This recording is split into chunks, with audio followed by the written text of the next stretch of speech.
My name is Lena Mercer, 33, firstborn, designated fixer. I'm a private investigator. I notice what people try to bury, the pause before sure, the too clean story, the thing left out on purpose. At home, that made me the family's wallet. For 7 years, I paid for my sister's medical degree, tuition, rent, scrubs, exam fees.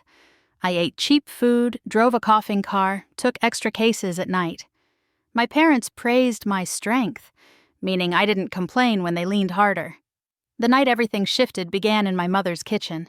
I was chopping onions when my sister, Tessa, swept in with her new white coat folded over her arm. "Tomorrow," Mom said, eyes on the stove, "you'll drive her downtown for the ceremony." "I'm already going," I said.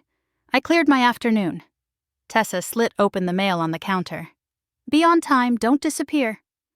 "I've never missed," I said. She didn't look up.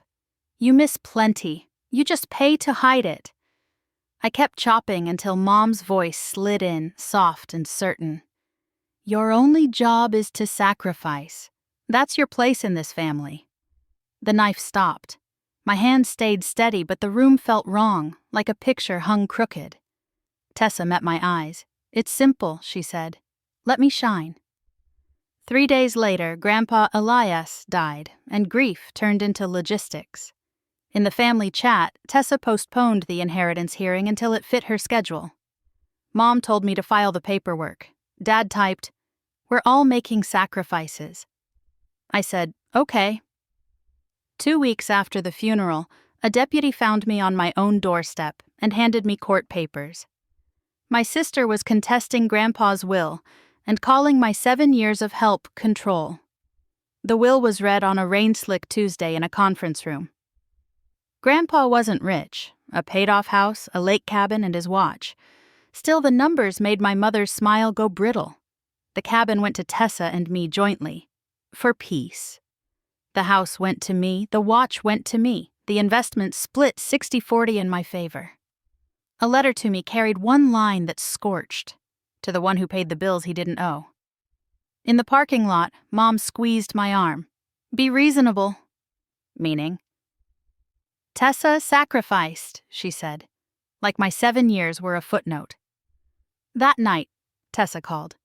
"Sign the quitclaim. It's cleaner." "How much?"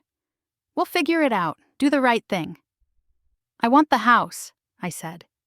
Her voice chilled. "You're obsessed with rules because you don't understand love."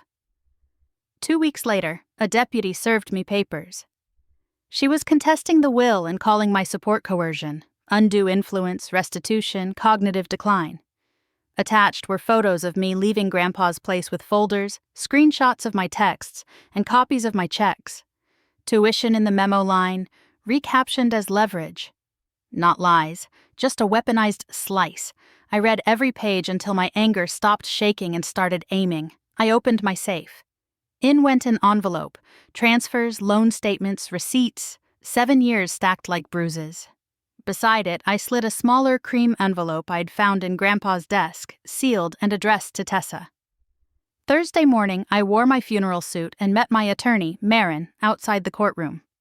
Dad murmured, "Let's settle like adults." Tessa glanced up from her phone. "Try not to be theatrical," she said. "I'll do my best," I told her, and followed Marin inside. Inside, Tessa's lawyer spoke like a metronome. Undue influence, financial coercion, cognitive decline. He lifted printouts of my texts, photos of me at Grandpa's table, my check stubs like they were handcuffs. I watched the judge's face stay still. Marin stood. "Miss Mercer, where did your money go for 7 years?" "To my sister," I said, "because I believed in her."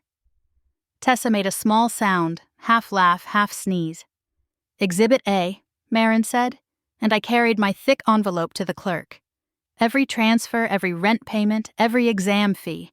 The paper hit the counter with a soft thud that felt like thunder in my ribs. "Exhibit B," Marin added. I pulled out the smaller cream envelope. "My grandfather left this for Tessa. I never opened it." The judge nodded to the bailiff. Tessa broke the seal, read 3 lines, and went rigid. Color climbed her neck. "Exhibit C," Marin said, sliding screenshots forward. Messages from Tessa to Mom. Keep the loans in Lena's name. If anything happens, I can guilt her. Another, I'll scare her with court so she gives up the house. The judge flipped pages, then looked at my sister. Do you deny writing these? Her attorney whispered. She swallowed. No. The judge's mouth twitched. He read Grandpa's letter aloud. One sentence about me not being born to be used. Then he looked up and laughed, not cruelly, just amazed. In the hallway, Tessa withdrew everything. I kept the house and the watch. I paid off the loans that had barnacled to my name. That night, alone on my porch, I wound Grandpa's watch and said the cleanest word I know. No. It sounded like a door finally locking.